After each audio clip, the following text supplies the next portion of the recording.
National conference के manifesto में सबसे पहले था कि 370 को हम वापस लाएंगे, हम 35 को वापस लाएंगे। आज उमर साहब, मैं आपसे हाथ जोड़ के विनती करता हूं, वही मांगो ना 370 मोदी साहब से। आज स्टेट क्यों मांग रहे हैं? स्टेट को लेके तो आपने चुनाव लड़ा ही नहीं था। जो जो लोगों ने कहा कि हो सकता है ये भी आपकी एक सियासत है, आप जानबूझकर भारतीय जनता पार्टी की मुखालफत कर रहे हो और जीतने के बाद आप फिर उनके साथ चले जाएंगे। आप तो मुखालफत कर रहे हैं, आप तो कह रहे हैं कि मैं बात नहीं है। जो भी नया चेहरा, जो भी कोई लीडर बात करता है डेवलपमेंट की, आज आसान है कि ये भी बीजेपी का आदमी है। अस्सलाम वालेकुम, आदाब। चुनाव टाइम्स में आप सभी का खैर मकदम है और मैं हूं आपका मेजबान नईम उल अखवानी। इस वक्त जिला डोडा के तहसील भद्रवा में मौजूद हूं और मेरे साथ बातचीत करने के लिए एडवोकेट माजिद मलिक हैं। हाल ही में असेंबली इंतखाबात में हिस्सा लिया, लेकिन बदकिस्मती से हार का सामना करना पड़ा। जिस तरह मैं ये बहुत बार बात करता हूं कि ये पब्लिक के ऊपर डिपेंड होता है कि पब्लिक किसे चुनती है, ये पब्लिक का फैसला होता है, इस पे निराशा वाली कोई बात नहीं होती है। अक्सर माजिद साहब को देखा जाता है कि ये यहाँ भद्रवा की डेवलपमेंट को लेकर बड़े नाराज रहते हैं, चाहे वो सरकार हो चाहे इंतजामिया हो, नाराजगी बार बार जाहिर करते हैं। चुनाव रैली की बात की जाए, यहाँ के हालात की बात की जाए, हमारी सड़कों की बात की जाए, कुछ मुद्दों पे आज इनसे हम बात करते हैं। सर, खैर मकदम है आपका चुनाव टाइम्स में और जानना चाहूंगा कि आप अक्सर बार नाराज रहते हैं यहाँ पर मुद्दे को लेकर कि यहाँ की डेवलपमेंट नहीं होती है भद्रवा में, तो क्या इस नाराजगी की वजह क्या है? नईम साहब, नाराज हम क्यों ना हो, हमारी नाराजगी की जिंदा जावेद मिसाल आपकी बैक साइड है। यहाँ पे पूरा आप देखिए, जिस जगह पे अभी आप मेरा इंटरव्यू कंडक्ट कर रहे हैं, यहाँ पे हमारा रेन्यू कॉम्प्लेक्स हुआ करता था, जिसको हम सो कॉल्ड मिनी सेक्रेटरीट भी कहते हैं। यहाँ पे एसडीएम का ऑफिस भी था, तहसीलदार भी था, कानून गो भी था, नायब तहसीलदार, बाकी महफूज खाना वगैरह यहाँ पे थे। लेकिन वो आज से 10 साल पहले सियासी लोगों ने ढोल धमाका लाया, नाचते गाते शेरी बाजार से यहाँ पे आए और ध्वस्त कर दिया इस इमारत को, और भद्रवा के लोगों को बोला यहां पे 4 सितारा मिनी सेक्रेटरीट भद्रवा के लोगों के लिए बनाया जाएगा, जहां पे एक अम्ब्रेला के तले आपके काम होंगे। कई सरकारें आई, दिल्ली सरकार भी चेंज हुई, यहां पे भी सरकार बदली, यहां पे भी रिप्रेजेंटेटिव्स चेंज हुए, नए लोग आए, कई वादे किए गए। आज ये शंबल कंडीशन में हमारा सो कॉल्ड मिनी सेक्रेटरीट और रेन्यू कॉम्प्लेक्स है, तो हम नाराज ना हो तो क्या करें? हम चीखें और चिल्लाएं नहीं तो क्या करें? अगर देखा जा रहा है, ये मुझे भी जो दिख रहा है, हम सब देख रहे हैं यहाँ पे ये सरिया, जिसे हम भाषा में हम कहेंगे, लगा हुआ है, लेकिन क्या वजह है? काम को रोकने के पीछे क्या कारण रहा? हमारी लीडरशिप नाकारा है, यहां पे कोई लीडरशिप नहीं है। चुनाव के दौरान पैराशूट से कैंडिडेट भद्रवा के लिए भेजे जाते हैं चुनाव लड़ने के लिए। वो कैंडिडेट पैराशूट से पार्टियां यहां पे भेजती हैं जिनको भद्रवा की टोपोग्राफी और ज्योग्राफिकल लोकेशन और यहां के लोगों की भी मालूमात नहीं होती है कि इस घर में कितने वोटर हैं या भद्रवा कॉन्स्टिट्यूंसी में कितने वोटर हैं, और उसी का खमियाजा आज भद्रवा के लोग उठा रहे हैं। यहां पे रेन्यू कॉम्प्लेक्स की बात हो, यहां पे छतरगला के टनल की बात हो, यहां पे डिस्ट्रिक्ट हम मांग रहे हैं, यहां पे हम 4 लेन मांग रहे हैं, डोडा से भद्रवा ट्रांसमिशन लाइन, गेट स्टेशन, बुरा हाल, टूरिज्म सेक्टर सारा कोलैप्स हो चुका है। कोई सुनने वाला नहीं है, क्योंकि जो कैंडिडेट यहां पे आते हैं, जो यहां पे चुने भी जाते हैं, वो सारे पैराशूट से उधार लेके लाए जाते हैं भद्रवा में, और यहां उनको चुनाव लड़ाया जाता है और जिता के भेजा जाता है, और बाद में वो दिखाई नहीं देते हैं। और हम जो लोग हैं, जो यहाँ पे बैठने वाले हैं, तो हमारे खिलाफ साजिशें होती हैं, उसको क्या क्या आरोप हम पे लगाए जाते हैं, और आरोप लगाकर इस तरीके से वो लोग जो बाहुबली लोग हैं, पैसे वाले लोग हैं, इनके पास बेतहाशा पैसा है, वो इस तरीके से लोगों का दिमाग मोड़ते हैं कि लोगों की बातों में आ जाते हैं कुछ लोग। तो सवाल रहेगा आपसे कि जिस तरीके से आप मुद्दे पे बात करते हैं भद्रवा की डेवलपमेंट को लेकर, किसी भी एतबार से हो, आपने जो मुझे लगता है कि शायद वही मैनिफेस्टो लेकर इंतखाबात में हिस्सा लिया, आखिर क्या वजह रही, हार का सामना क्यों करना पड़ा? मैं जी यहाँ पे चुनाव जब आया, मेरा जो मैनिफेस्टो था 12-13 पॉइंट का था, डिस्ट्रिक्ट था, यूनिवर्सिटी थी, ट्रांसमिशन लाइन थी, यूनिवर्सिटी, फुल फ्लैज हाईकोर्ट की बेंच भद्रवा को दिए, इन मुद्दे मेरे दिए थे।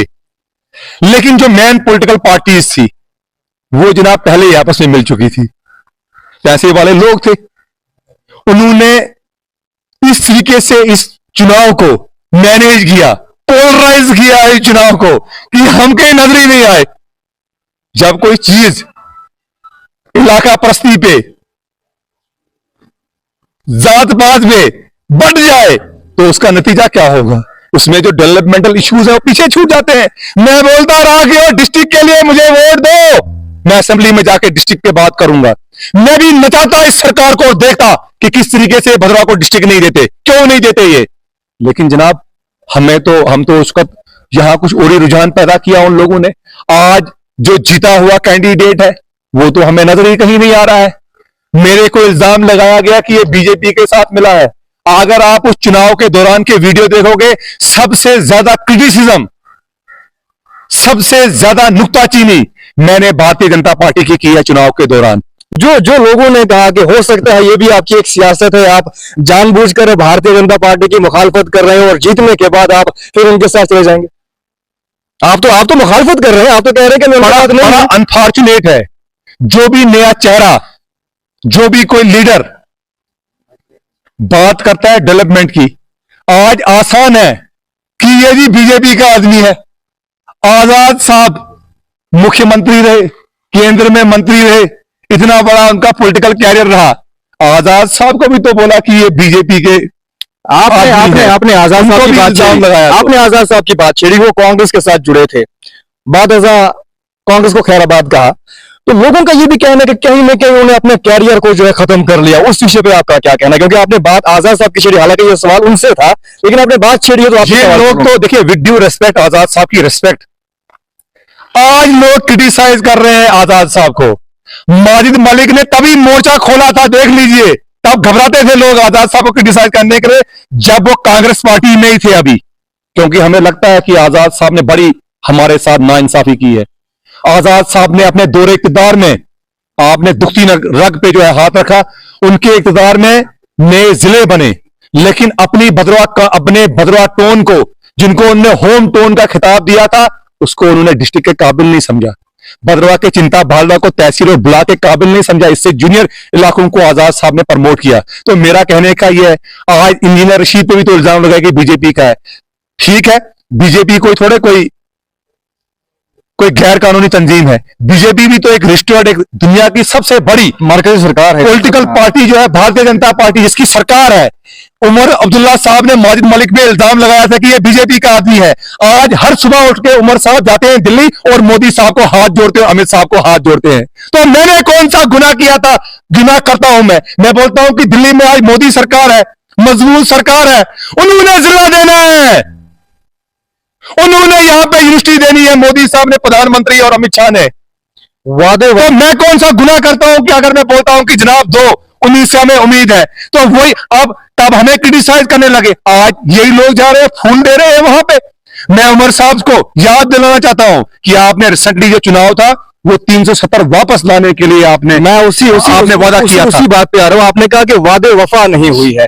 जिस तरह आर्टिकल 370 की आप बात कर रहे हैं, 200 यूनिट बिजली की बात हो रही थी, क्या आपको नहीं लगता कॉन्ट्रडिक्टरी पहले हम यूनिट की बात करेंगे।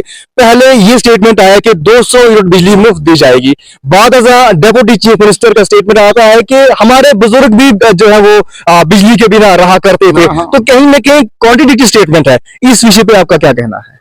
ये पहली बार नहीं है।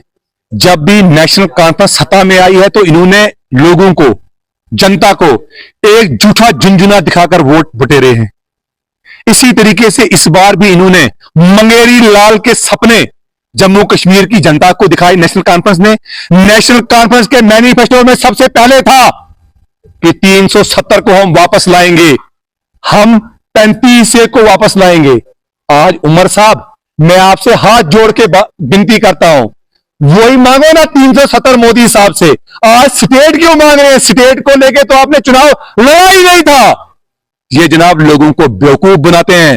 370 का चैप्टर क्लोज हो गया था, ऑनरेबल सुप्रीम कोर्ट ने भी उस चैप्टर को क्लोज कर दिया है, वो दोबारा नहीं मिलने वाला है। जाइए हिंदुस्तान के बड़े बड़े वकला से पूछिए, वो मिलने वाला नहीं है। लेकिन इन्होंने गुमराह किया लोगों को, और आज रियासत की बात करें, रियासत आज नहीं तो कल मिलनी है उमर साहब, क्योंकि ऑनेबल सुप्रीम कोर्ट की भी डायरेक्शन है कि आप रियासत दीजिए अप्रोप्रिएट समय पे। अमित शाह साहब ने बोला था पार्लियामेंट के अंदर कि अप्रोप्रिएट समय पे हम स्टेटहुड देंगे।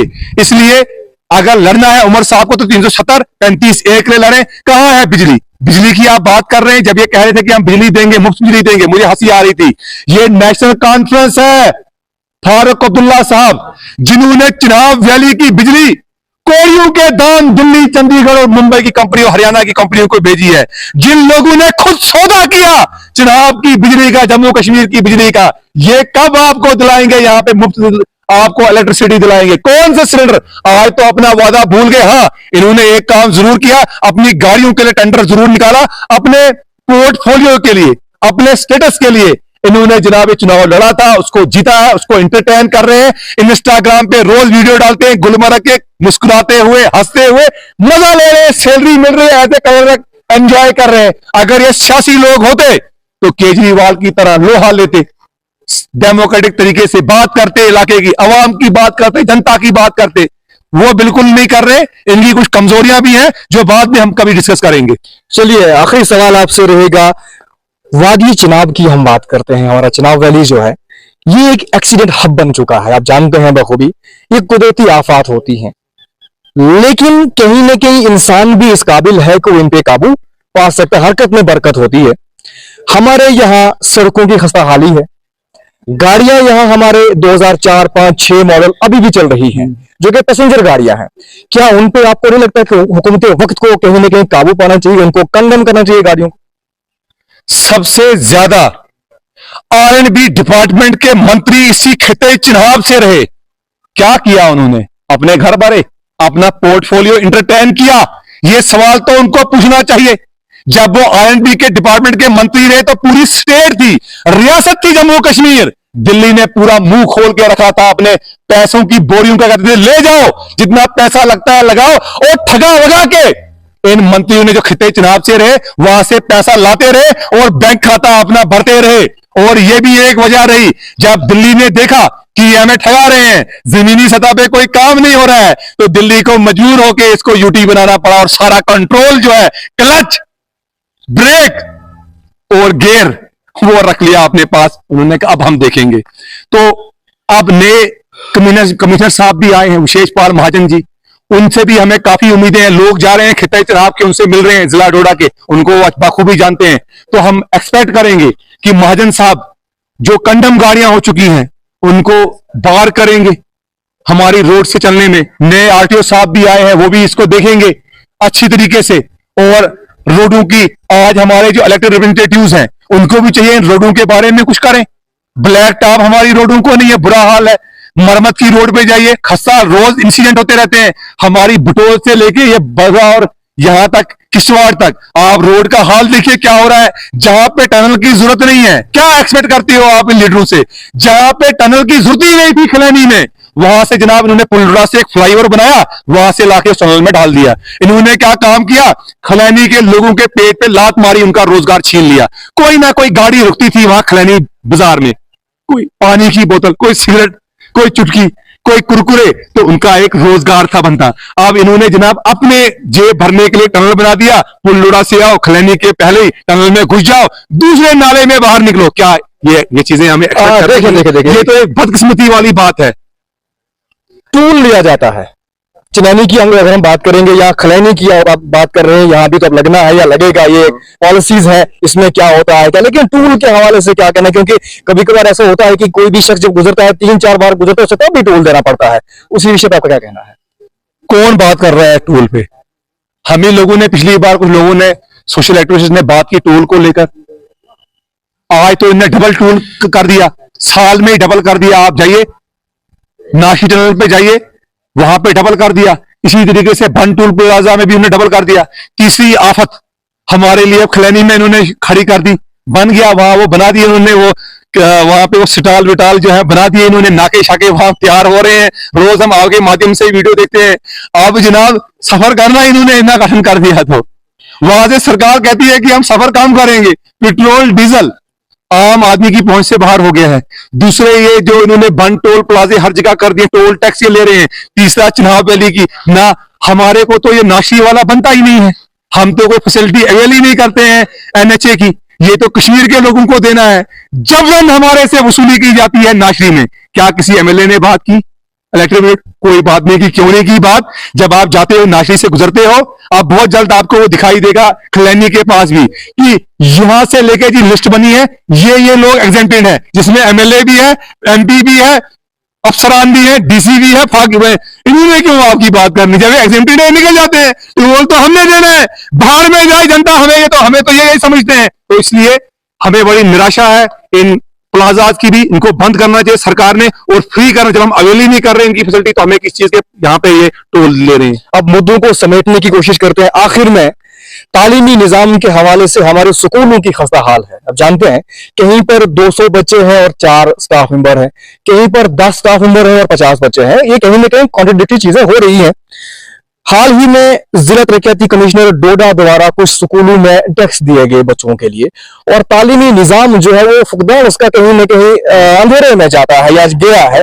उस विषय पे क्या कहना है आपको? दोनों सवाल मैंने आपसे किए कि बेंच भी दिए गए हैं, लेकिन निजाम की अगर हम बात करें तो वो धर्म भरम है। आज से पहले पॉलिटिकल लीडरशिप ने ही बर्बाद किया हमारे एजुकेशन सेक्टर को। अपनी मन मर्जी से कुछ लोगों को वो जनाब ट्रांसफर करते थे। ज्यादातर जो टीचर जो है वो तो शहर में ड्यूटी देते हैं, गांव में जाने का कोई तैयार ही नहीं है। ये पॉलिसी डिप्टी कमिश्नर के प्रेरोगेटिव नहीं है। जब तक ना कोई पॉलिसी यूटी लेवल पे लाई जाए कि जितने भी सरकारी मुलाजम हैं उनके बच्चे सरकारी स्कूलों में पढ़ें, फिर जाके ये निजाम जो है दुरुस्त होगा। ये छोटा सा एक सिपाही किसी चौक में रख के ट्रैफिक का निजाम हल होने वाला नहीं है। इसी तरीके से डीसी साहब कहीं जाएंगे, किसी को सस्पेंड करेंगे, कोई ट्रांसफर करेंगे, इससे मसला हल होने वाला नहीं है। इसको एक पॉलिसी आए, एक बिल लाया जाए जिसमें सरकारी जितने भी कर्मचारी हैं अपने बच्चों को सरकारी स्कूल में डालें, फिर जाके सिस्टम ठीक होगा। आज भद्रवा जिसको केरला कहा जाता है, लिटरेसी रेट हमारा हाई है। गर्ल्स स्कूल अगर आप जाएंगे वहां पे आज स्ट्रेंथ हो रही है, डिक्रीज। बच्चे ऐसे सब्जेक्ट ही नहीं है जो होने चाहिए। बच्चे हमारे सरतंगल जा रही हैं, बच्चियां हमारी एडमिशन ले रही हैं यहां से आज 5 किलोमीटर दूर। यही हालात हमारे कॉलेज के भी हैं, वहां पे भी सब्जेक्ट नहीं है, उठा दिए इन्होंने कुछ हमारे माइनर और मेजर सब्जेक्ट वहां से हटा दिए। बॉयज का भी यही हाल है। तो इसके लिए पॉलिसी बननी चाहिए, पॉलिसी से हल होगा। चलिए, बहुत बहुत शुक्रिया। तो ये थे एडवोकेट माजिद मलिक साहब। इनकी आपने तमाम तर बातें सुनी, कुछ मुद्दों को लेकर इनसे हमने वार्तालाप किया। जो इनकी नाराजगी है पहले भी वही थी, अभी भी हमारे साथ वही इन्होंने बात की है। तो बहरहाल इनकी नाराजगी कब खत्म होगी, क्या होगा? हुकूमत वक्त से काफी नाराज है, इंतखाबात में हिस्सा भी लिया, हार का सामना करना पड़ा। तो कुछ चीजें हैं जो उन्होंने कही है, जो हमने इनसे सवालात किए उनके जवाब तो दिए। तो बहरहाल अब देखना है कि जो हमने सवालात किए इनका अजाला हुकूमत वक्त हो या जो एडमिनिस्ट्रेटर है वो यहाँ के करते हैं या नहीं। इसी के साथ दीजिए इजाजत, खुदा हाफिज।